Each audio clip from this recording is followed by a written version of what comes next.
Praise the Lord, good morning and welcome to the Sunrise with Jesus. Friends, today is a very, very special feast, the Feast of the Divine Mercy. And today we are looking at what is the real value of this all popular devotion.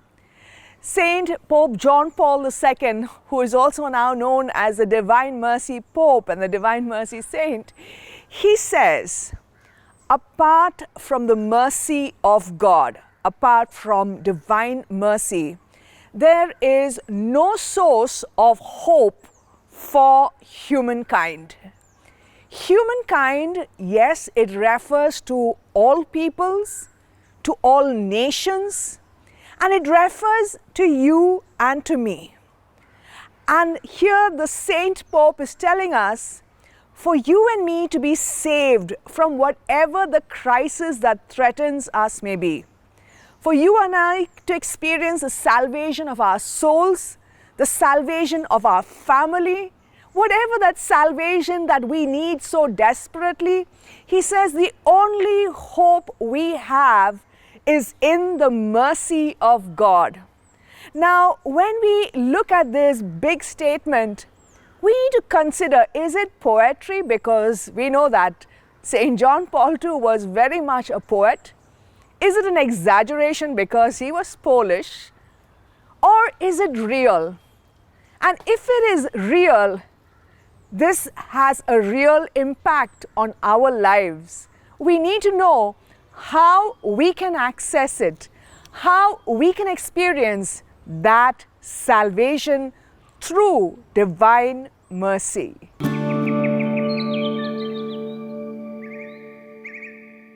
Friends, let us first look at what is this divine mercy devotion about. It is expressed through 7 ways. Firstly, the veneration of the image of the divine mercy with its signature, Jesus, I trust in you.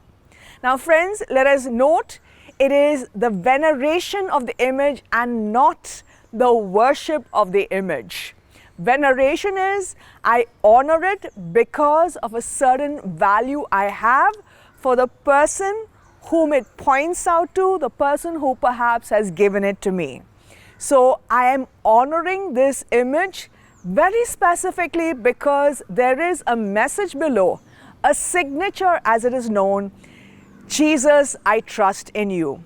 Secondly, it is the commemoration of the Feast of the Divine Mercy Sunday, which is for us always the Sunday after Easter Sunday. Thirdly, it is the praying of the Divine Mercy Chaplet.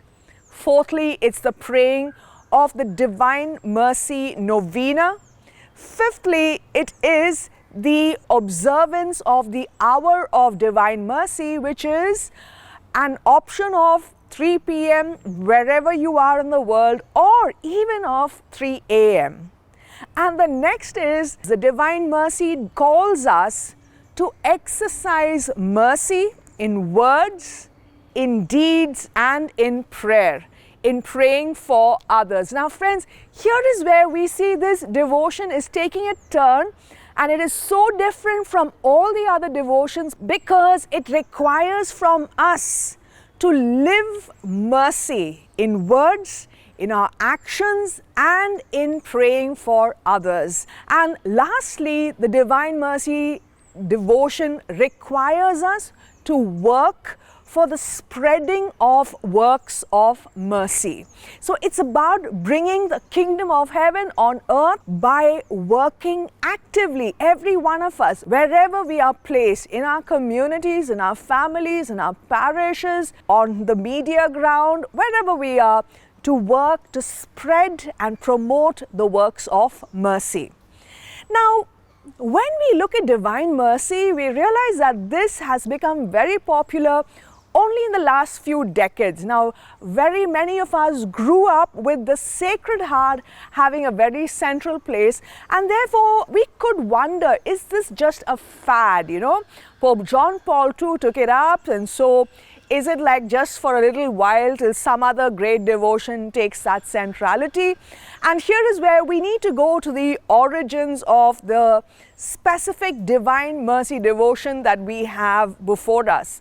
And we realize in the years immediately before the Second World War, from 1934 to 1938, Sister Faustina Kowalska, she recorded revelations that she received from Jesus through apparitions. And this is not a vision, but Jesus appeared to her in person and he gave her these revelations which she recorded. Here is where there's something interesting, very interesting in the history of the Divine Mercy devotion, and that is exactly 25 years after the first revelations, which was in 1934, 25 years later in 1959, the Polish bishops themselves banned the devotion.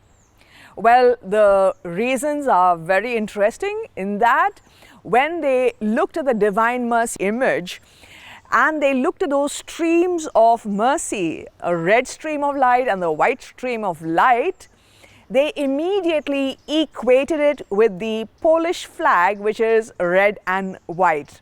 Now, it's very confusing why they came to such a conclusion, but thankfully, 19 years later, through the persistent efforts of the Divine Mercy Pope John Paul II, the whole case was investigated and the devotion was placed back at the center of the church.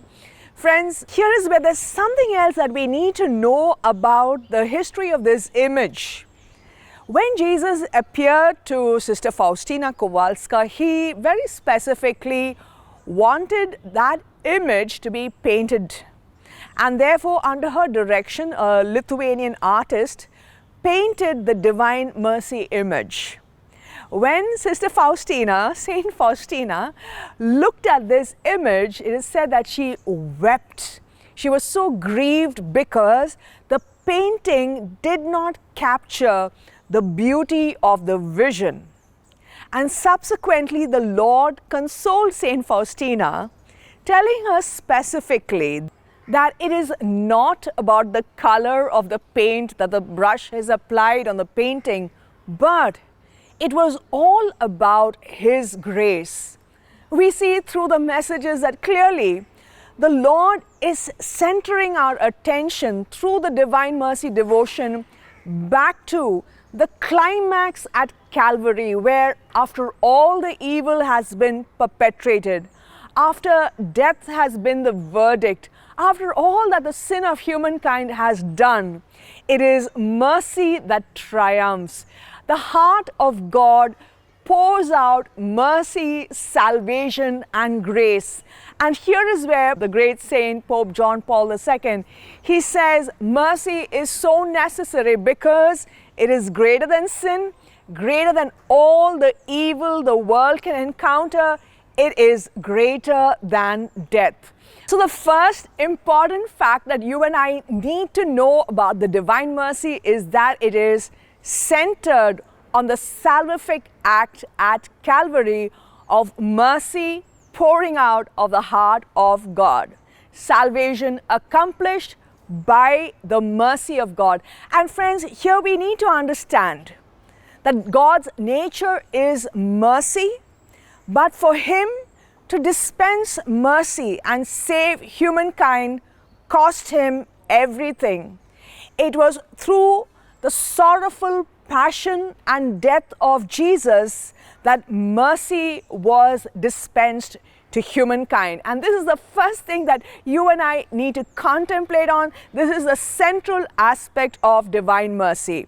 Now, to completely understand the wealth of the Divine Mercy, we need to go back right to the first pages of the Bible, where in Genesis chapter 2, God has placed humankind in paradise, and God specifically directs Adam, humanity, not to partake of, not to eat of the fruit of the tree of the knowledge of good and evil. So there is a tree in paradise, it's known as the tree of the knowledge of good and evil, and the Lord clearly commands humankind that they can eat anything except that one fruit. And then when we go to the next chapter, Genesis chapter 3 verse 5, we see the encounter, or should we say the deception of humankind by Satan. And here Satan promptly directs the gaze of Eve, of humanity again, directs the gaze of Eve to that forbidden fruit and tells her, if you eat of this fruit, your eyes will be opened. You will understand what is good and what is evil, and very specifically, you will be like God. So Satan kind of presents this proposition that you will supplant God, you will be God, because you will know how to judge. And in the next verse, verse 6, Eve found it desirable that she could have such wisdom and such status. And what we realize with this, paradise is lost. Friends, with this, the tendency was embedded in every human heart to judge, to hate.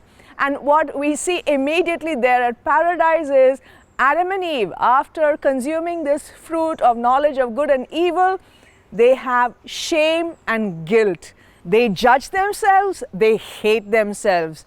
And we see in the next chapter, brother judges and hates brother.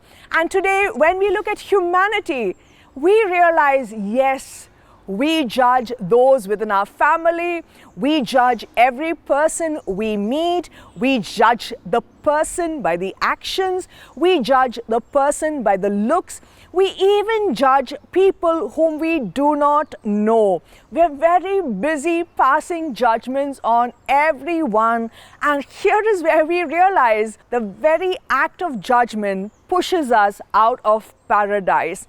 And here is where we see God responding to our sin of judgment, by inviting us to mercy. Friends, when we look at divine mercy, there are three themes. And the first theme is to seek mercy. There is no experience or no celebration of divine mercy unless you and I launch out by seeking mercy for ourselves.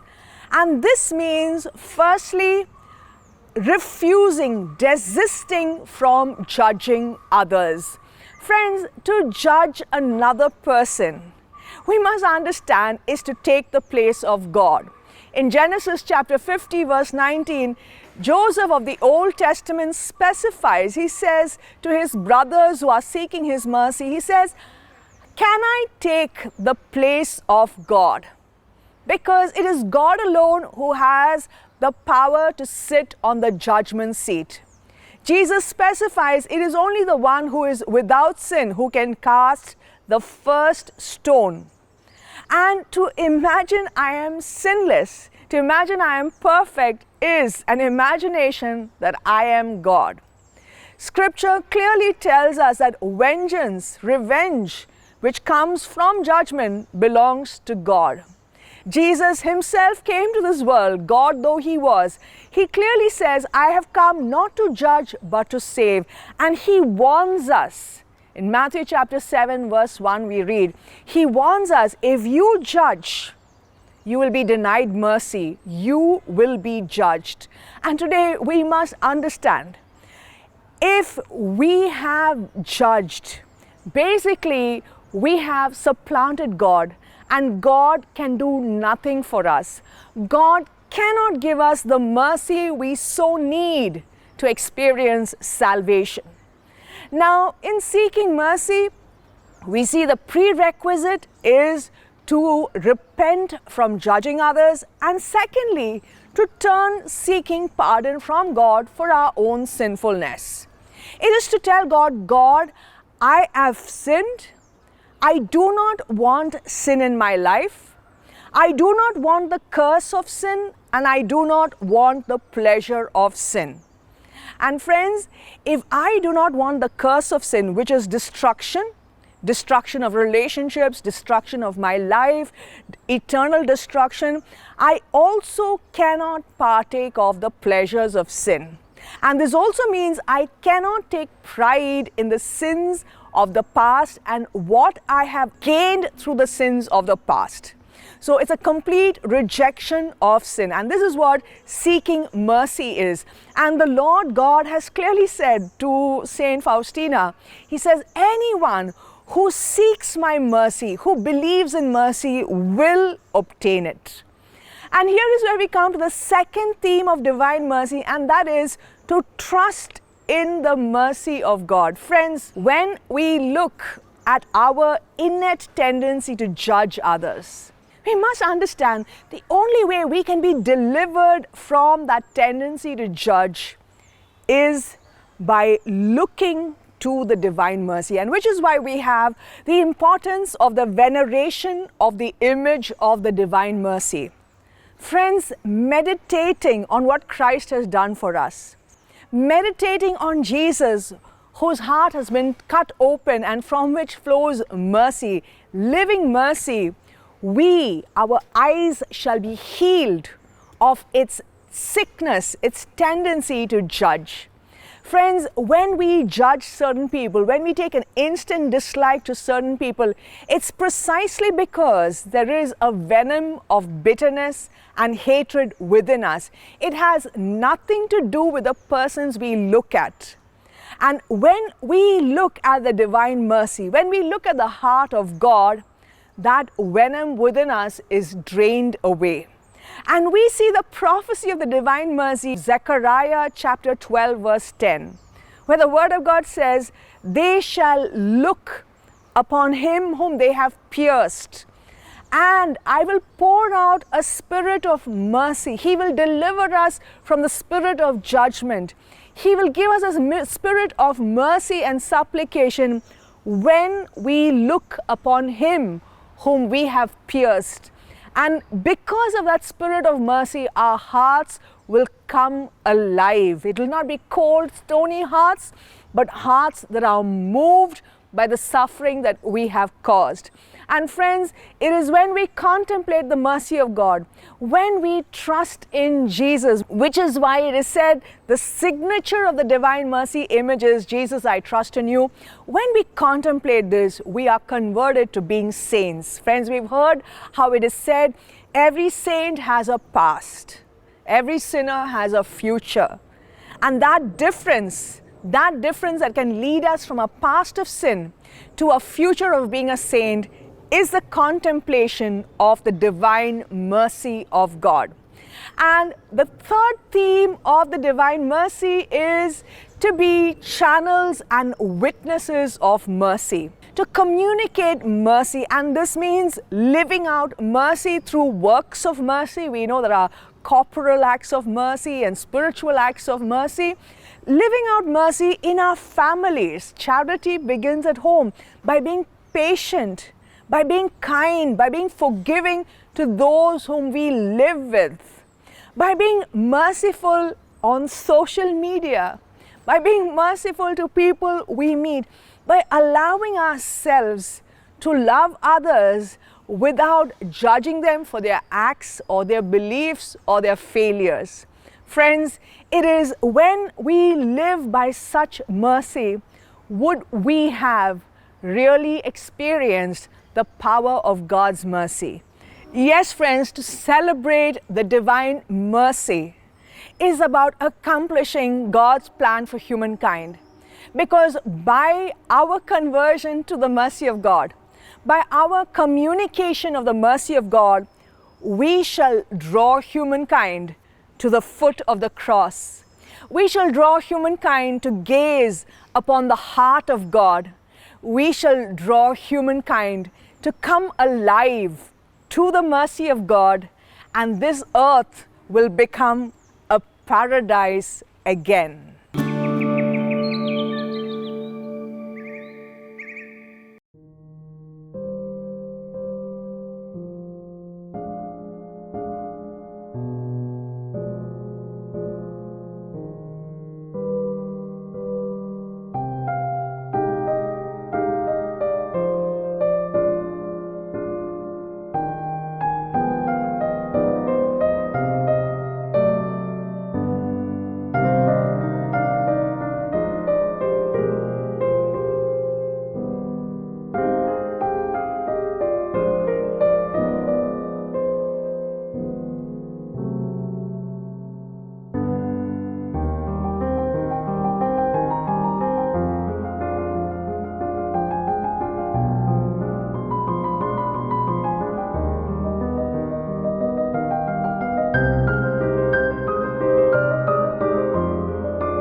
Jesus, name above all names, beautiful Savior, glorious Lord, Emmanuel, God is with us, blessed Redeemer, living Word.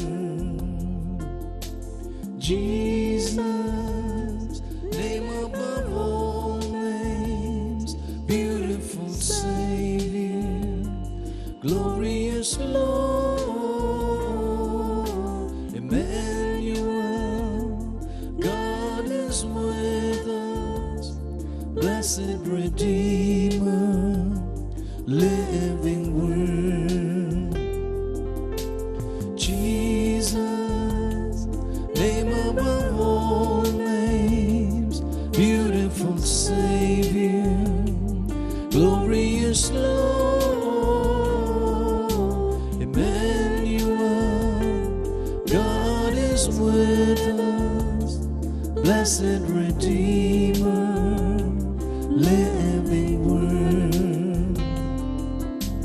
Jesus, name above all names, beautiful Savior, glorious Lord, Emmanuel, God is with us, blessed Redeemer, living Word, blessed Redeemer, living Word. And Jesus, name above all names, beautiful Savior, glorious Lord, Emmanuel, God is with us, blessed Redeemer, living Word, blessed Redeemer, living Word. Jesus, you are the living God.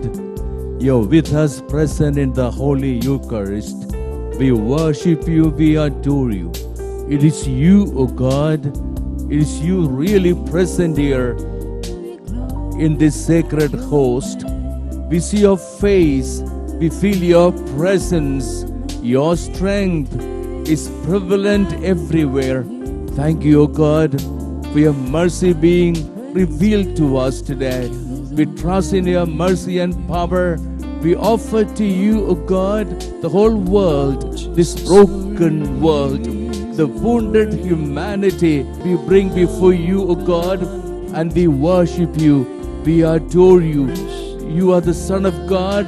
You come to make sure that none of us should perish.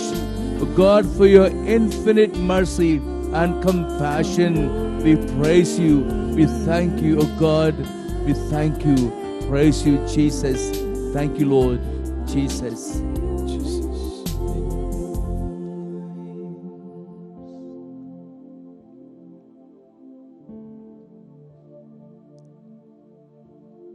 My dear sisters and brothers, on this day, the feast day of divine mercy, we are gathered together in our own homes to worship the Lord our God.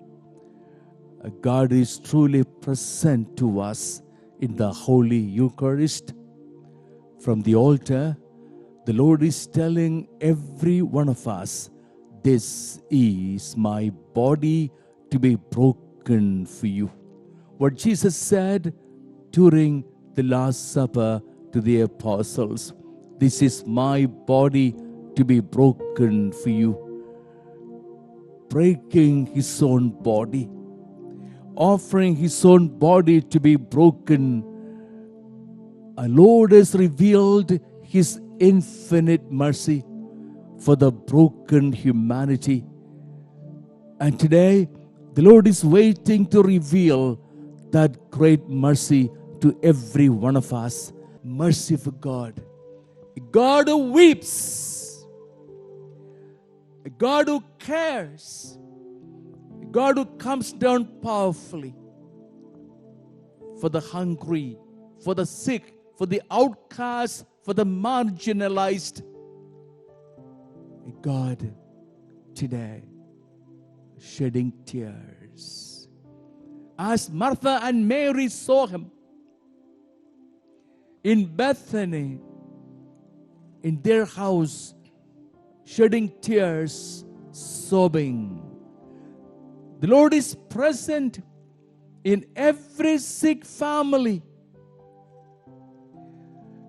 every distressed family, by the side of everyone in isolation.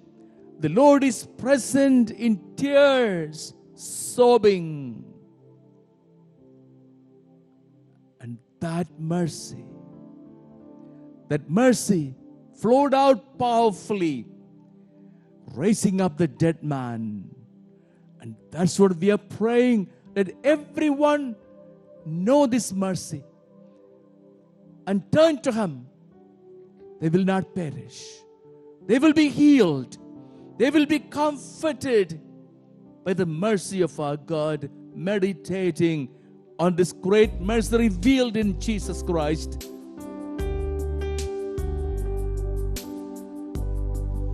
So take me as you find me, all my fears and failures,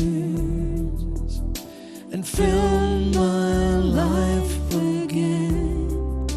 I give my life to follow everything I believe in. Now I surrender.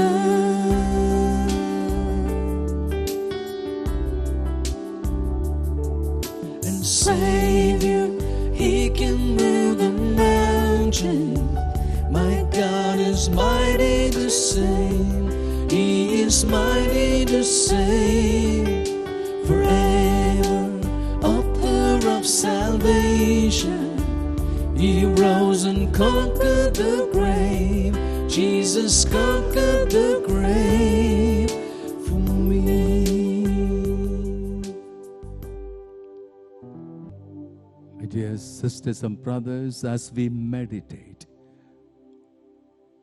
on this infinite mercy of our God, as Pope Francis, our dear Pope, Holy Father, tells us, our confidence in God will be awakened in us.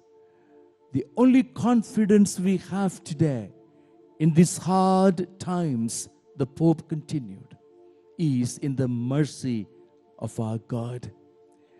And as we experience that mercy and confidence, we will never slip into despair and fear. We will hold on to our God whose hands are reached out to save us. At the same time, we will be able to become agents of God's mercy, taking our phone to call up someone who is in distress, someone going to hospital, someone in the neighborhood who is shaken up by fear. And there are thousands who are starving today. We must be able to go out and help them financially. as we are able to, we need to share as the early Christian community did and express our mercy to everyone sick and suffering. Let us now receive the blessing of the Lord. Let this blessing reach everyone, that they may experience God's loving, merciful presence by their side. Let's worship Him and receive the blessing.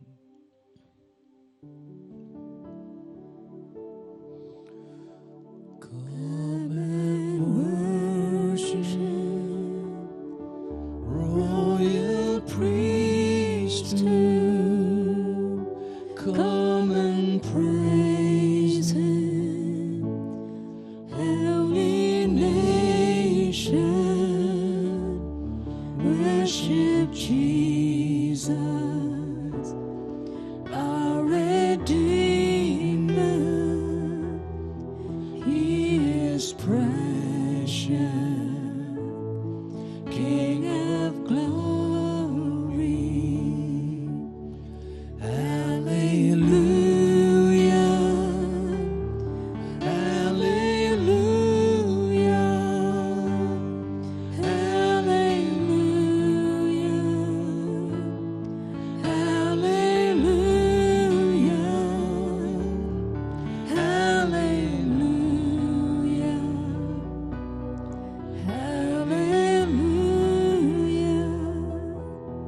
hallelujah.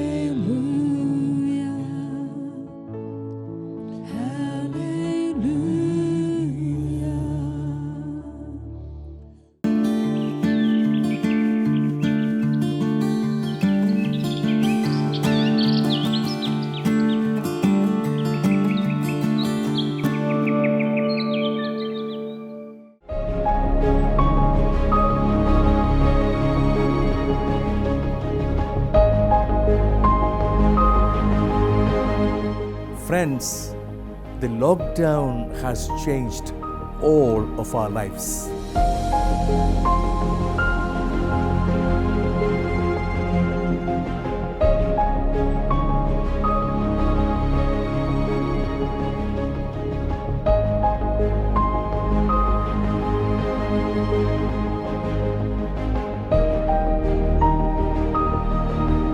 For 3 decades, Divine Retreat Center, week after week, received thousands.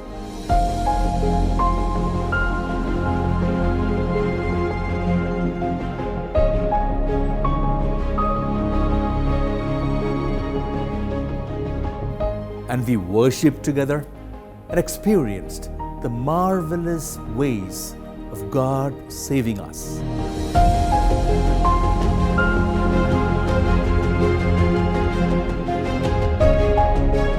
Since over a year, the center is closed.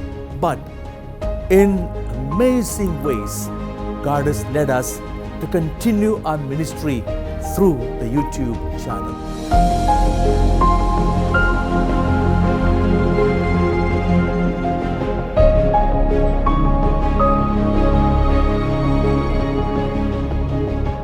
For an year now, daily we worship together and share the Word of God and experience God's faithful presence. Here, I must place on record the tireless efforts of our television ministry members who worked day and night to get across the daily programs and special retreats. May I ask a favor from you? Please subscribe to our channel. It does not cost you anything except a tap on your digital screen, but it would mean a great encouragement for our hard-working, sincerely hard-working ministry members. Let's continue to pray together that God may make a way for us to come together again in this beautiful house of God.